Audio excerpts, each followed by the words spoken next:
17h. En direct d'Haïti, Alter Radio. Une autre idée de la radio. Information tout temps.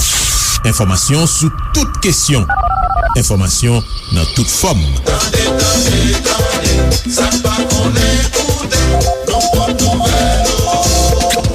Information l'ennui pour la journée sous Alter Radio 106.1. Information pour n'aller plus loin. Koumanouye. Merci pour tes trois côtés. Magazine qui fait un coup de flash.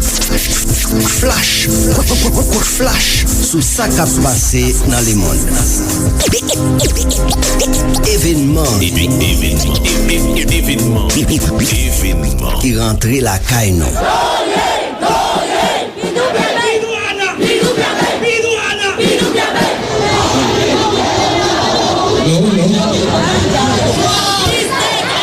Bienvenue dans le magazine événement sous Alter Radio 106.1 FM, alterradio.org avec diverses plateformes internet.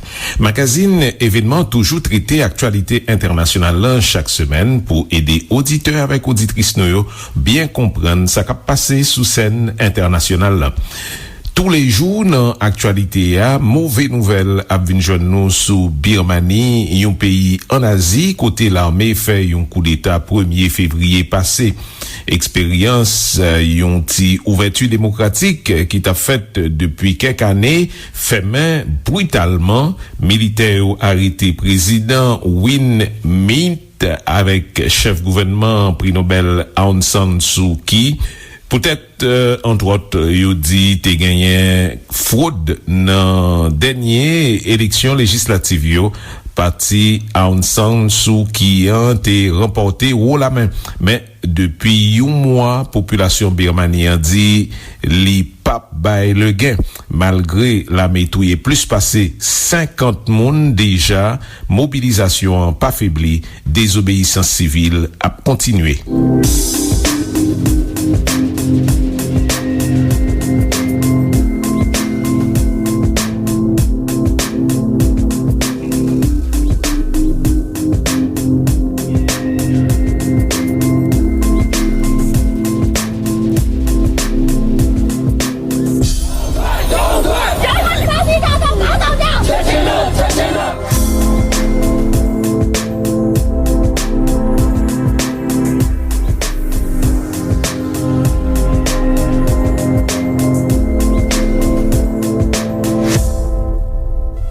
Aung Hlaing, c'est nom général qui prend tête pays Birmanie depuis plus passé un mois après l'armée fin arrêté dirigeants civils qui tape mené pays depuis 2016. Aung San Suu Kyi, prix Nobel la paix en 1991, c'est une personnalité qu'on connaît en pile à travers le monde, lui-même qui était arrivé sous pouvoir après 15 ans, il était passé dans résidence surveillée qui donc dans prison la Kaili. Principale stratégie militaire birmane, c'est faire répression sans garder derrière et puis contrôler communication pendant yo compté sous division qui établit le niveau communauté internationale sous ça qu'a passé dans le pays Birmanie. On retourne sous coup d'état 1er février.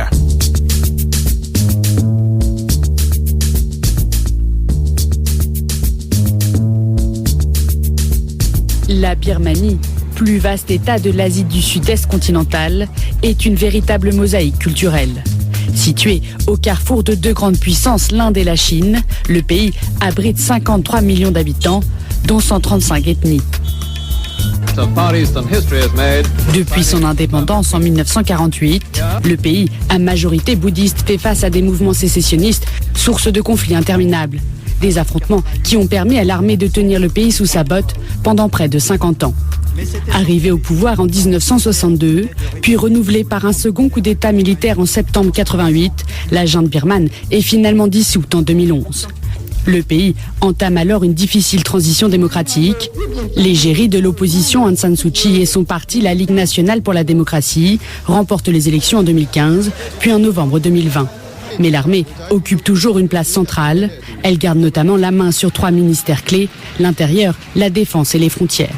Un partage du pouvoir qui limite les manœuvres du parti d'Aung San Suu Kyi, souvent accusé de fermer les yeux sur la persécution par l'armée de la minorité musulmane des Rohingyas, que l'ONU qualifie de nettoyage ethnique.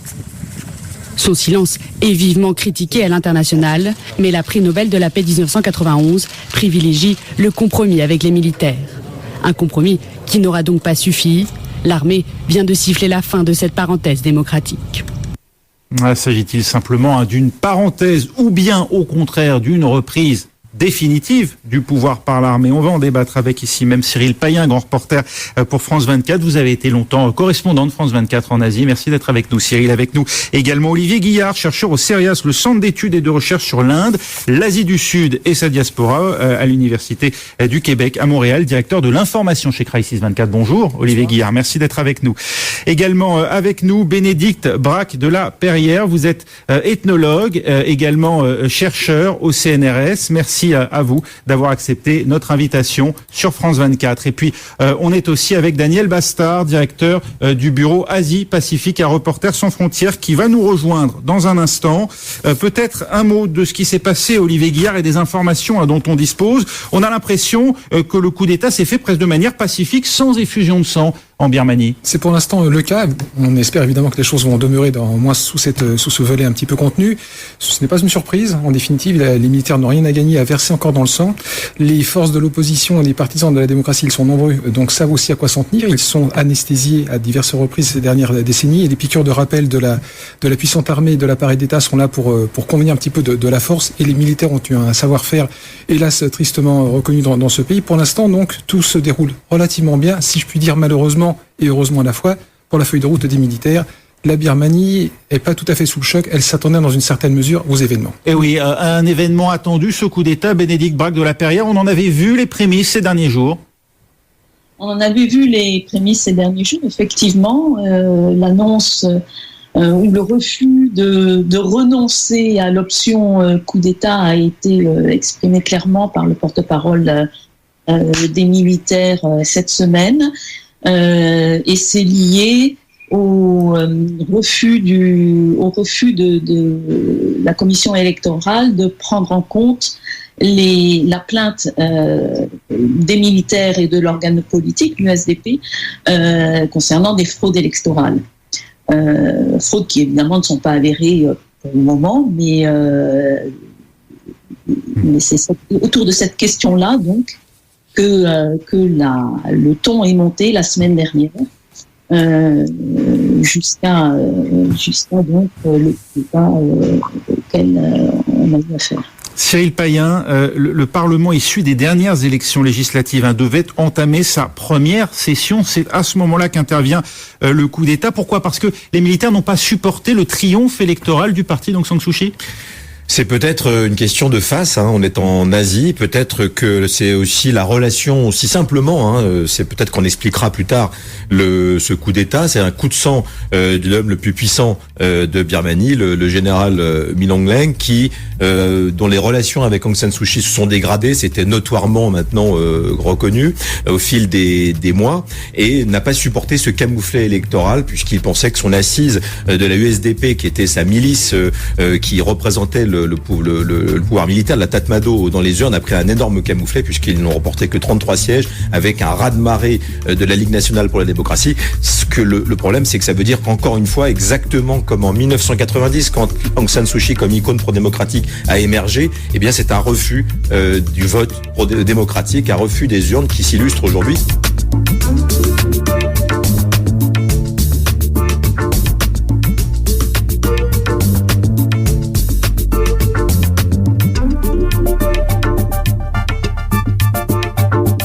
Birmanie, c'est un pays qui chita, j'en nous dis déjà, dans sud-est continent Asie, dans zone ça, c'est deuxième plus gros pays après Indonésie avec 678 000 km² comme superficie, eh bien, la fait environ 25 fois Haïti. Entre autres, les partagés frontières avec la Chine, Inde, deux plus gros pays dans le continent Asie. Et puis, c'est un pays qui gagne en pile richesse naturelle. Principale religion, c'est bouddhiste. Birmanie était subi colonisation en bas pays Angleterre. Pays a censé vin indépendant en 1943, mais gagné en pile péripéties avec Angleterre après époque ça, qui vient faire que c'est 4 ans après pays a vin indépendant vrai. Principal leader indépendance là, c'était Aung San, papa Aung San Suu Kyi. Il a assassiné en 1947. Après période ça, c'est dictature militaire qui établit.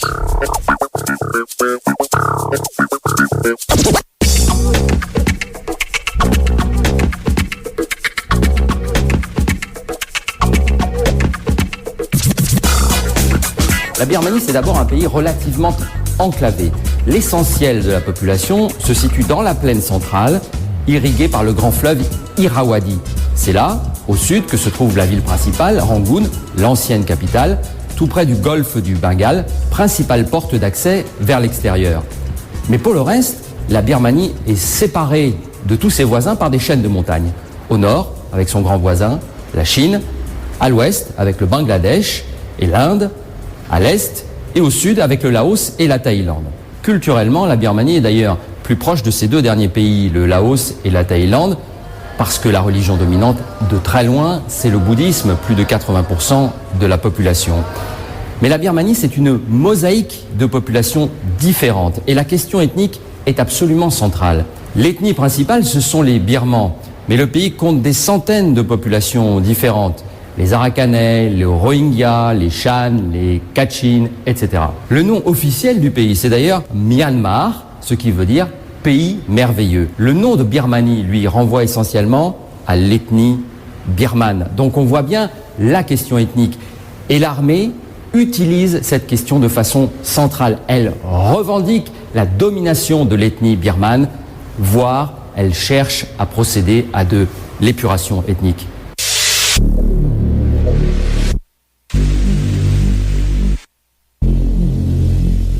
L'histoire ancienne, d'abord, est complexe.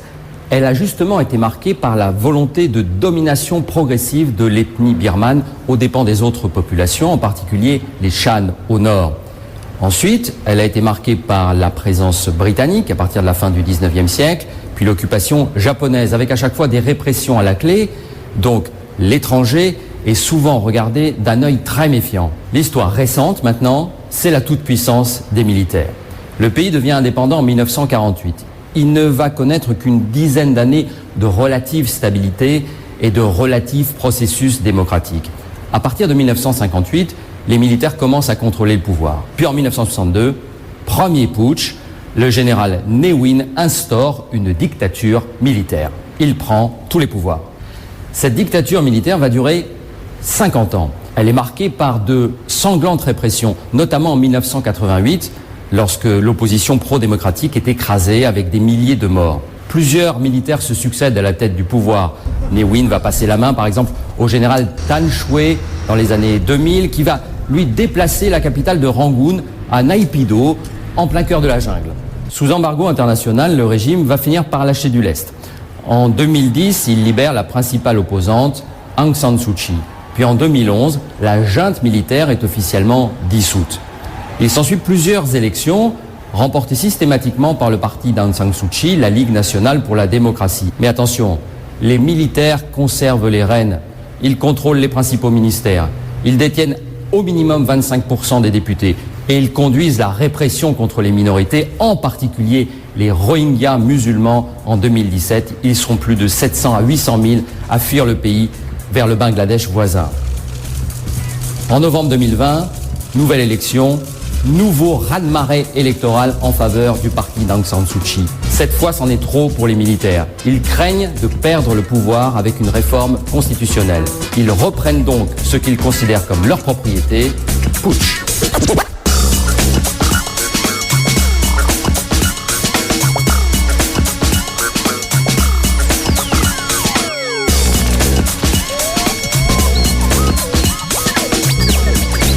San Suu Kyi genyen plusieurs accusations sous dol là-dedans yo. N'a noté ça qui dit li pas ta respecter mesures barrières yo pendant crise sanitaire Covid-19 là, ou bien li servi avec 6 walkie-talkie et pourtant c'est ministère intérieur qui tabal appareil ça yo. Chef gouvernement qui prend coup d'état apparaît devant tribunal dans mois de février le ça yo te prend par surprise qui fait que même avocat li pas de getan averti et avocat pas accompagné. Li te doué paraître dans tribunal encore dans commencement mois de mars là et Aung San Suu Kyi risqué plusieurs années prison.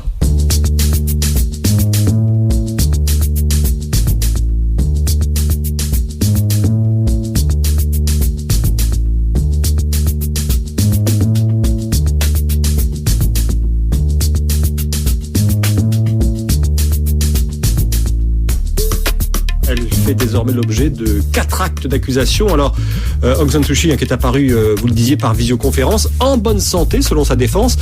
Ses avocats n'avaient pas pu la rencontrer depuis son assignation à résidence dans la capitale, il y a un mois.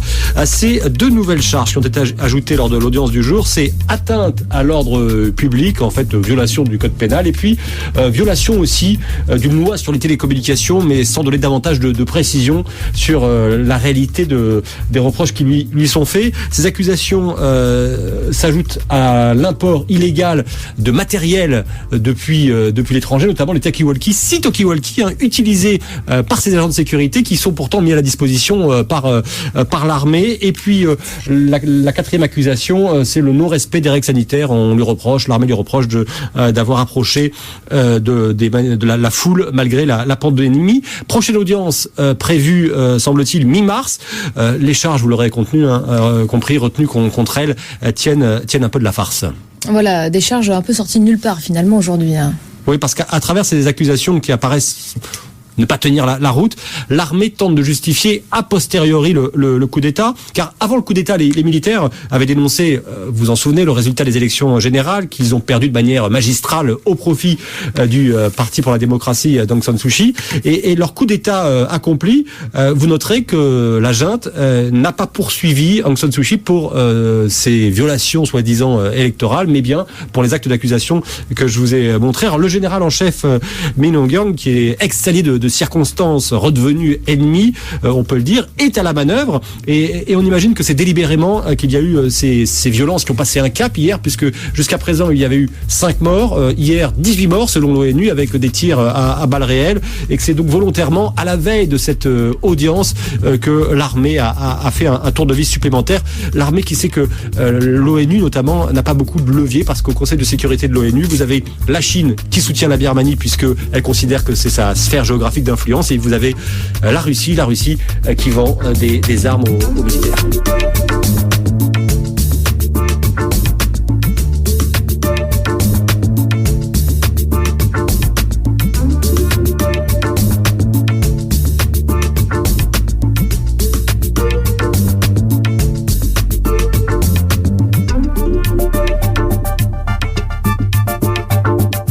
Si gen non yon petit Birmanie yon konen bien à travers le monde, c'est bien Aung San Suu Kyi. Li te recevoir prix Nobel de la paix, j'en nous dis, en 1991. Li vin prend tête pays en 2016 et le ça, li te fin passé 15 ans en résidence surveillée dans prison, donc la Kaili. Pendant un certain temps, il a été comparé avec Nelson Mandela, son grande figure. Il a été comparé tout avec Gandhi et même Martin Luther King. Les combats pour démocratie, la Kaili, depuis 1988, ces dates, population birmane t'est levé campé contre junte militaire. L'Elvin prend pouvoir à partir de 2016 au niveau international. Il a reproché silence devant Zak Maspina et même génocide militaire fait contre des minorités ethniques dans le pays, particulièrement communauté yorele Rohingya. Malgré la communauté internationale là, gagné un pile reproche contre Aung San Suu Kyi, mais li toujours été une figure qui très très populaire dans le pays, lui-même qui à 75 ans retournait dans résidence surveillée pratiquement en prison. Avant d'y rentrer dans résidence surveillée encore, il voyait message by population dans pays par l'intermédiaire Patilian pour dénoncer dictature qui tournait d'après ça le dit et puis pour demander désobéissance civile net à coller. C'est comme ça, en plus manifestation qui a continué tous les jours, pays a été paralysé avec un pile activité qui fait main à cause monde qui pas à le travail. Appel pour grève a lancé l'école, l'hôpital et même bureaux publics au ministère ont été vides.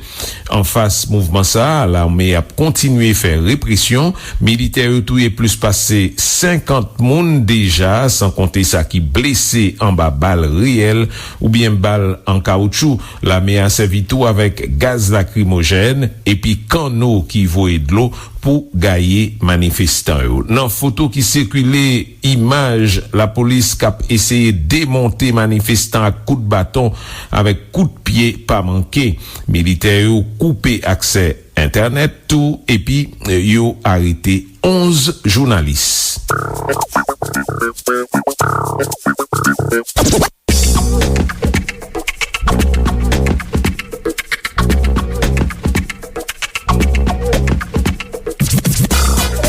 Les gens deviennent des révolutionnaires quand l'armée devient brutale.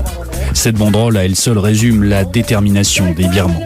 Nouvelle journée de manifestation dans plusieurs villes du pays pour dénoncer une fois de plus le coup d'état militaire et réclamer le retour de la démocratie. Ici à Mandalay, seconde ville du pays, ils étaient des dizaines de milliers dans les rues. En réponse, la police tire des balles en caoutchouc.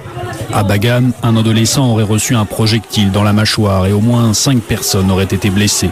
La junte, elle, multiplie ses attaques contre le parti d'Aung San Suu Kyi. L'armée a ainsi mené des raids contre plusieurs responsables du Parti national pour la démocratie. Cet habitant a pu filmer cette descente au domicile de l'un d'entre eux avant qu'un militaire ne le mette en joue. Selon l'ONU, la répression aurait déjà fait plus de 50 morts et plus de 1700 personnes auraient été emprisonnées. Sur le front diplomatique, les États-Unis et l'Union européenne ont mis en place un éventail de sanctions contre la junte. Mais la Chine, de son côté, se garde bien de soutenir un camp plutôt que l'autre et se contente d'appeler au dialogue.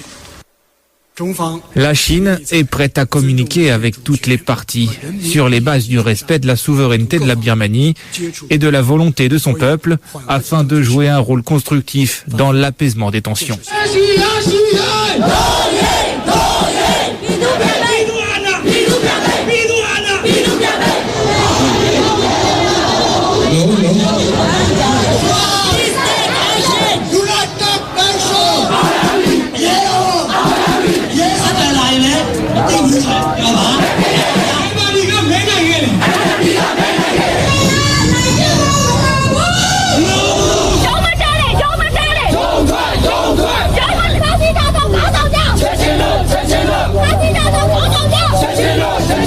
Des portraits d'Aung San Suu Kyi brandis par la foule. C'est par milliers que ces Birmans de Thaïlande sont venus crier leur soutien à leurs concitoyens devant le siège des Nations Unies à Bangkok. Ils espèrent aussi une action de la communauté internationale, alors que le Conseil de sécurité de l'ONU reste divisé sur la réponse à apporter à la répression sanglante en cours en Birmanie. La nuit dernière encore, la junte militaire à l'origine du coup d'État du 1er février a fait arrêter des membres du parti de l'ancienne dirigeante birmane. Et les médias d'État ont fait savoir que les députés ne reconnaissant pas la junte seraient inculpés pour haute trahison.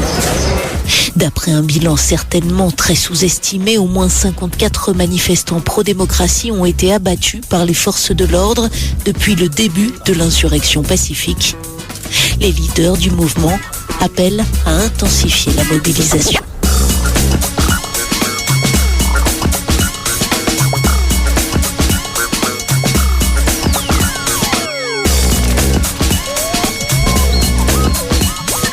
Pendant nan situasyon mangonmen an Birmanie, genyen komunote internasyonal lan ki poko antan li sou yon posisyon koumen par rapport a sa kap pase nan peyi sa. 5 mars lan, Conseil Sécurité Nations Unies te reuni sou dosye an, yo pa antan yo sou yon teks ya préparé, yo di diskusyon yo dwe kontinue. Pendant ce temps, États-Unis avec Union Européenne annoncé yon série sanksyon kont Birmanie, mais la Chine avec la Russie, qui gagne bon rapport avec l'armée birmane, pas d'accord pour dire c'est yon coup d'état l'armée a fait en Birmanie. L'autre pays qui dans même région en Asie, pas trop chaud pour faire qu'on ait position yo non plus. Événement.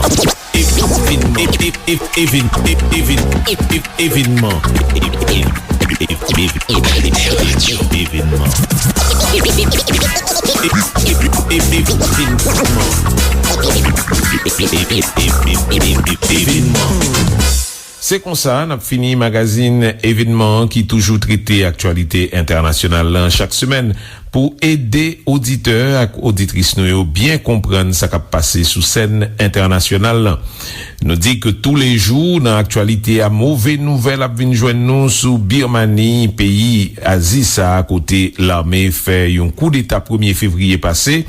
Expérience yon ti ouverture démocratique qui t'a fait depuis quelques années fait même brutalement militaire arrêté président et chef gouvernement par l'autre monde que prix Nobel Aung San Suu Kyi. Peut-être yo dit te gen fraude, te gen coquin dans dernière élection législative yo parti Aung San Suu Kyi a te remporté haut la main, mais depuis un mois tout population birmane dit li pas prend ça à l'armée, li pas bail le gain malgré militaire tout est plus passé 50 moun déjà, mobilisation pas faibli, désobéissance civile a continué. Parmi principales sources nous t'ai consulté pour magazine ça, gagne France 24, Euronews, Libération et AFP.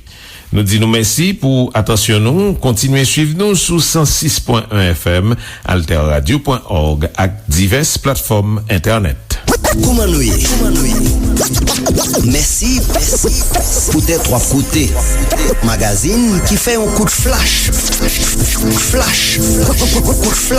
sous ça qui a passé dans les mondes. Événement qui rentrait la caille non. À cause crise sanitaire COVID-19 qui a frappé pays, pour lui capable protéger équipe li et continuer servir communauté, Alter Radio obligé diminuer quelques exigences techniques li bay tête li. Capable de quelques dérangements tout dans niveau programmation. Alter Radio. Merci pour compréhension.